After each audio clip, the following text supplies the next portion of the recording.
जनताको कुरा गरेर कहिले पनि नथाक्नेहरू, किसान मजदुर श्रमजीवी सर्वहाराका कुरा गर्नेहरू सत्तामा छन् र यो मुलुक अहिले एसियाको सबभन्दा भ्रष्ट र दुनियाकै कंगाल मुलुक हुन गएको छ। हिजो भन्थे गणतन्त्र आएपछि सबै जनता बराबर हुन्छन् र देशले समृद्धि पाउँछ। साथीहो, गणतन्त्र भनेको प्रजातन्त्र होइन। प्रजातन्त्रको जननी बेलायतमा, ग्रेट ब्रिटेन, त्यहाँ राजतन्त्र छ। त्यसकारण गणतन्त्र हुँदैमा प्रजातन्त्र हुँदैन। प्रजातन्त्र र राजतन्त्र सँगसँगै जान सक्छ र त्यो नमुना हामीसँग छ र हामीले यो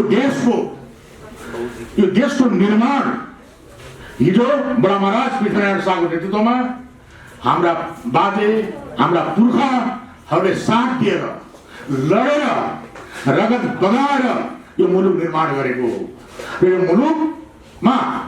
यो मुलुकको चरित्र, यो मुलुकको विशेषता भनेको राजा र जनताको एकत्व हो, एकाकार हो। र त्यो ध्रुव सत्य, त्यो वास्तविकता, त्यो इतिहास कुल्चेर तपाईँ हामीलाई भ्रमित बनाएर आज तपाईँ हाम्रो शोषण गरिरहेका छन्।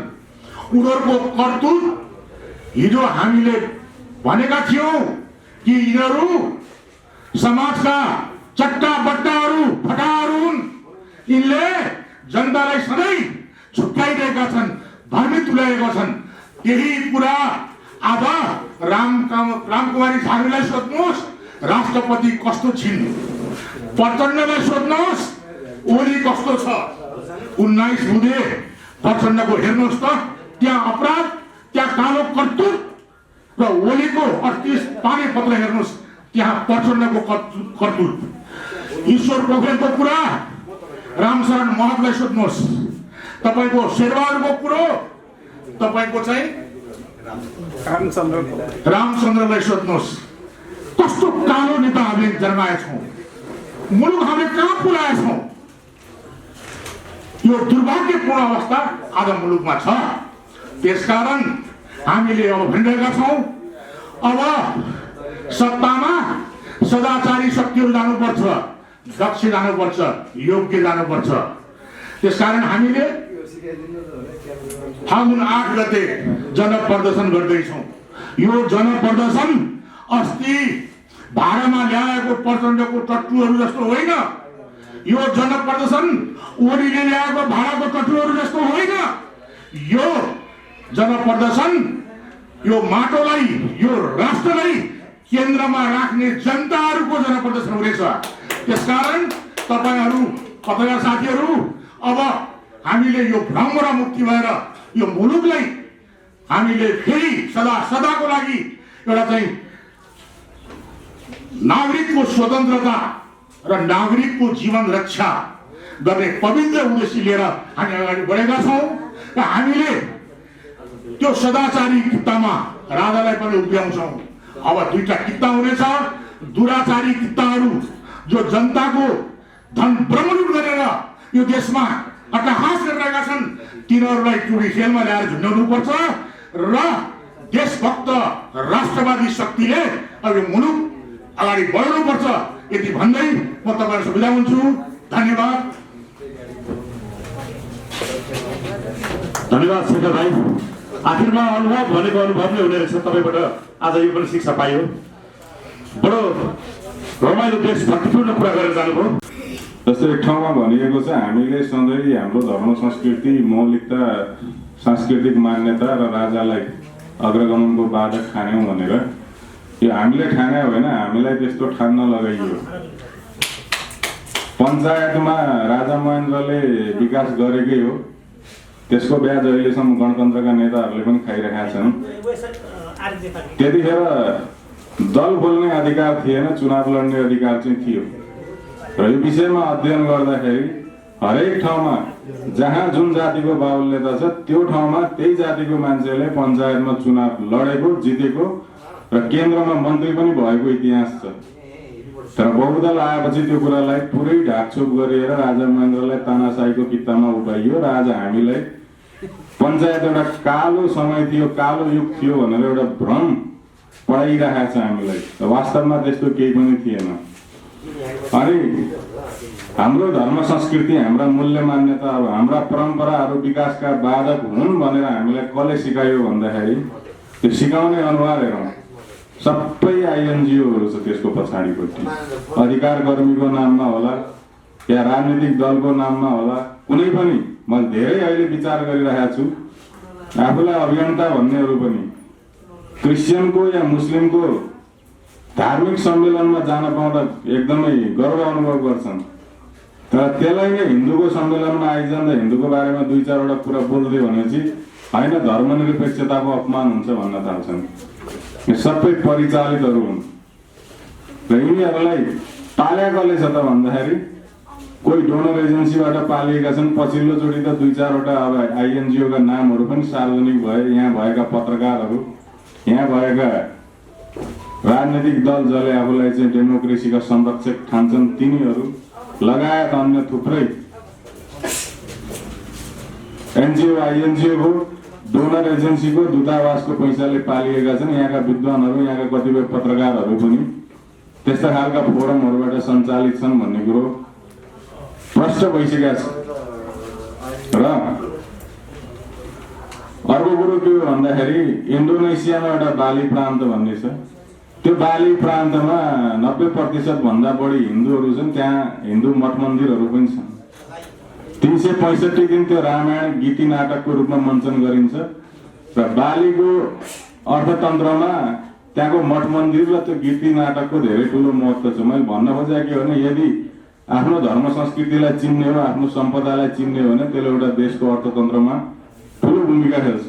अस्ति एउटा विवेकशील साझा पार्टीको अध्यक्ष मिलन पाण्डेले एउटा ट्विट के गर्यो भन्दाखेरि विद्यालय मन्दिरभन्दा धेरै विद्यालयहरू खोलौँ। मन्दिरले नेपालको अर्थतन्त्रमा के योगदान गरेको छ भन्ने पनि उनीहरूलाई थाहा छैन। तर त्यही पार्टीको फेरि अस्ति फेरि रविन्द्र मिश्रले के ट्विट गर्यो भने भ्यालेन्टाइन मनाएको भन्ने ट्विट गर्यो। र रविन्द्र मिश्र त्यही मान्छे हो जसले तीजमा सोफिया थापाको गीतमाथि प्रतिबन्ध लाग्दाखेरि अभिव्यक्ति स्वतन्त्रता हनन भयो भनेर ट्विट गरे। हाम्रो धर्म संस्कृतिमाथि जसरी पनि हुन्छ घुमाउरो पाराले प्रहार गर्नै पर्ने र विदेशी धर्म संस्कृतिलाई जसरी पनि हुन्छ प्रमोट गर्नै पर्ने ठेक्का लिएर यहाँका अधिकांश राजनीतिक दलहरू, अधिकांश पत्रकारहरू त अहिले सेतो पार्टी र कान्तिपुरमा हेर्यौँ भने जसरी पनि हुन्छ हिन्दू देवी देवताहरू, हिन्दू धर्म संस्कारहरू, हिन्दू मूल्य मान्यताहरूमाथि प्रहार गर्ने खालका आर्टिकलहरू लेखिरहेका पाइन्छ। राम्रो कुरा लेखेर पढाउने छाप्दैन रहेछ, नराम्रो पुरै यो चाहिँ खत्तमै धर्म भनेर लेख्यो भने छापिदिँदो रहेछन् तिनीहरूले। त्यस्तै त्यस्तै खालका मात्रै आर्टिकल आइरहेछ। र अहिले जति पनि राजनीतिक दलहरू छन् तिनीहरूका गतिविधि पनि त्यस्तै त्यस्तै खालका मात्रै छ। अब त्यो विद्यालय मन्दिर भन्दा विद्यालय धेरै खोलौँ भन्ने अभिव्यक्तिको बारेमा यहाँ कुराकानी गर्न चाहन्छु। तपाईँ मिडिया कर्मीहरू उपस्थित भएको बेला एउटा मन्दिरले नेपाल जस्तो देशको अर्थतन्त्रमा कति धेरै चाहिँ भूमिका खेलेको छ, प्रभावकारी भूमिका खेलेको छ भन्दा कुनै एउटा राजनीतिक दलको कुनै एउटा नेताले मलाई लाग्दैन यो देशमा कर तिरिरहेको छ भनेर। कहीँ गएर त्यसले चिया खाएर त्यसले पैसा तिर्छ जस्तो पनि मलाई लाग्दैन। प्रचण्डले नेता भइसकेपछि कति ठाउँमा चिया खाएर आफ्नो गोजीको पैसा तिर्यो मलाई थाहा छैन। तर तपाईँ एउटा मन्दिर हेर्नुभयो भने त्यो धार्मिक स्थल मात्रै होइन, त्यसको वरिपरि हजारौं पसलहरू छन्। त्यो पसल चलाउने मान्छेको घरको रोजीरोटी त्यो मन्दिरले गर्दा चलेको छ। त्यहाँ खाजा घरहरू छ, त्यहाँ चिया पसलहरू छ, त्यहाँ होटलहरू छ, त्यहाँ फुलका पसलहरू छन्। त्यसकै पर्तिर तपाईँ जानुभयो भने यातायात चलिरहेको छ। त्यसले गर्दा हजारौं गाडी सञ्चालकहरू, त्यसका चाहिँ मालिकहरू जुन त्यसमा काम गर्ने अरू कर्मचारीहरू होला उनीहरूको परिवार चलिरहेको छ। एयरलाइन्सहरू चलिरहेको छ र पशुपतिनाथ जस्ता मन्दिरहरूको त सम्पत्तिबाट नेपाल सरकार नै चलिरहेको छ। एउटा मन्दिरको योगदान यो देशमा धेरै छ। विभिन्न देशका पर्यटकहरू आइरहेछन् त्यही मन्दिरको कारणले गर्दाखेरि। त्यही भएर नेपालमा अहिले जुन खालको यो चाहिँ धर्म संस्कृतिले या सांस्कृतिक मूल्य मान्यताले विकास हुन दिएन, हामीलाई अगाडि बढ्न दिएन भन्ने जुन हामीमाथि थोपर्न खोजिएको छ, यो हाम्रो यहाँको नेताहरूले समाजको अध्ययन गरेर विकास भएको विचार होइन कि एनजिओ आइएनजिओहरूले, डोनर एजेन्सीहरूले, राजदूतावासहरूले, उनीहरूका विदेशमा बसेका मालिकहरूले सिकाएका पाठहरू हुन् र त्यसै अन्तर्गत क्रमशः कहिले आर्टिकलको रूपमा, कहिले अभियानको रूपमा, कहिले अधिकार कर्मीको रूपमा, कहिले चाहिँ भिडियोको रूपमा, कहिले चाहिँ विभिन्न प्रकारका चाहिँ फोरमहरूको डिस्कसनको रूपमा ती कुराहरू स्थापित गर्न खोजिँदैछ समाजमा। र अर्को कुरा, वर्तमान संविधान र वर्तमान व्यवस्था किन टिक्न सकेन, किन मान्छेहरू यो प्रति आजित भयो भन्दा यसको पनि कुरो त्यही हो। नेपाली माटो चिनेर, नेपालको समाज चिनेर, यहाँका चाहिँ यो भूगोलमा बस्ने मानिसहरूको चाहिँ चेतनालाई बुझेर, उनीहरूको चाहनालाई बुझेर यो संविधान निर्माण भएको भए पक्कै पनि टिक्थ्यो होला। तर यो संविधान त इसाई र इस्लामलाई प्रमोट गर्नको लागि र विभिन्न प्रकारका एनजिओ आइएनजिओहरूलाई खुलेआम नेपालमा चलखेल गराउनुको लागि बनाइएको संविधान थियो। नेपालका नेपाली नागरिकहरूलाई 12-15वटा कित्तामा कित्ता काट गरिदिएर यहाँ चाहिँ विभाजनको एउटा चाहिँ नयाँ द्वन्द्व सिर्जना गर्नको लागि, त्यो नस्लवादी द्वन्द्व हुन सक्छ, भौगोलिक द्वन्द्व हुन सक्छ, खानपानको द्वन्द्व हुन सक्छ, या वेशभूषाको भाषाको जेसुकैको पनि द्वन्द्व हुन सक्छ। नयाँ खालको द्वन्द्व क्रिएट गर्नको लागि यो संविधान बनाइएको थियो। त्यो कारणले गर्दाखेरि जसले यो देशलाई माया गर्छ, जसले यो देशको भलो चाहन्छ, तिनीहरूको लागि यो संविधान सुरुदेखि नै अपाच्य थियो। अब हुँदा हुँदा त जसले आफै यो संविधान बनाएका थिए उनीहरूको लागि पनि यो अपाच्य भइसकेका छ। अब अलिकति यो प्रजातान्त्रिक शक्ति र वामपन्थी शक्तिहरूको कुरा गर्न चाहन्छु म। अन्त बोल्नलाई थोरै समय दिएको थियो। कस्तो खालको प्रजातन्त्र? पछिल्लोचोटि मैले नेपालको प्रजातन्त्रको मोडेल अध्ययन गरेको, यहाँ अधिकारको नाममा लडाउने, झगडा गराउने भन्दा बढी यो प्रजातन्त्रले केही पनि सिकाएको छैन हामीहरूले। अधिकारको नाममा हामीलाई यति तल्लो स्तरमा गिराइएको छ कि अब श्रीमान श्रीमतीको बीचमा डिभोर्स हुने अवस्था आयो क्या, अधिकारकै लागि भनेर। चित्त बुझेन, सम्बन्ध बिच्छे। त हामीले त यस्तो खालको प्रजातन्त्र खोजेको पनि होइन। हाम्रो वैदिक मूल्य मान्यताहरूमा, वैदिक चाहिँ शासन प्रणालीमा यस्तो खालको प्रजातन्त्र कहिले छँदा पनि थिएन।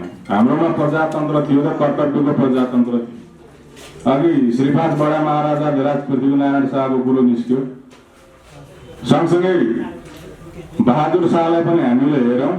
बहादुर शाह, श्रीपाँच बडा महाराजा धीराज सँगसँगै नेपाल एकीकरणको अभियानमा जानुभएको, एकदमै युद्धबाट खारिएर आएको हुनुहुन्थ्यो। उहाँसँग सबै कुराको ज्ञान थियो।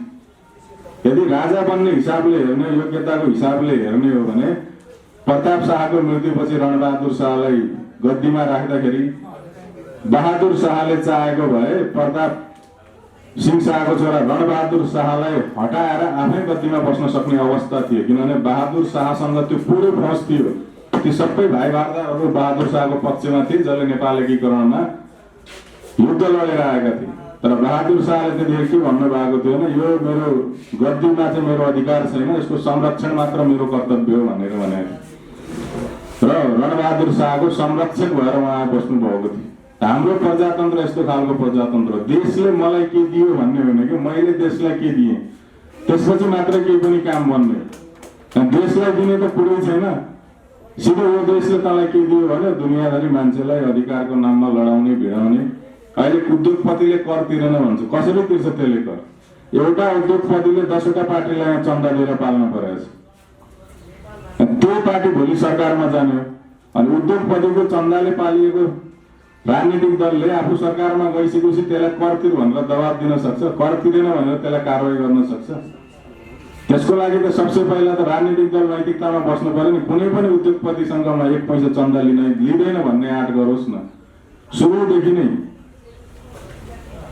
सुरुदेखि नै पार्टी स्थापना हुन पाएको छैन, भएभरका व्यापारीहरूलाई चाहिँ चन्दा दिनु पर्यो भनेर रसिद पठाएपछि त्यसले भोलि सरकार बनाएर अनि तैँले चाहिँ राज्यलाई कर तिर भन्न सक्छ त? त्यो नैतिकता त्योसँग रहन्छ त? त्यो कारणले कुनै पनि व्यापारीले अहिले नेपालमा कर नतिरिरहेको अवस्था।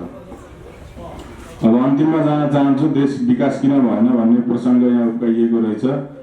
देश विकास हुने जुन चरण थियो त्यो चरणमा त बहुदल 46 देखि हेर्नुभयो भने लडाइँ झगडामै छ। त्यतिखेर पनि लाउडा काण्ड, के काण्ड, महाकाली काण्ड, काण्डै काण्ड घटाएको थिए। त्यसपछि माओवादीले 10 वर्षसम्म सशस्त्र युद्ध चलायो। एउटा पनि कहीँ केही विकास हुन पनि दिएन। जुम्ला जाने सडक खनिराखेको थियो आर्मीले कालीकोटमा, सबैलाई मारिदियो। त्यसपछि जति पनि सरकारी भवनहरू थियो, स्कुलहरू सब बम हानेर चाहिँ तोडफोड गर्दै थियो। र गणतन्त्र आएपछि त अब गणतन्त्रको त सबैलाई थाहा नै छ।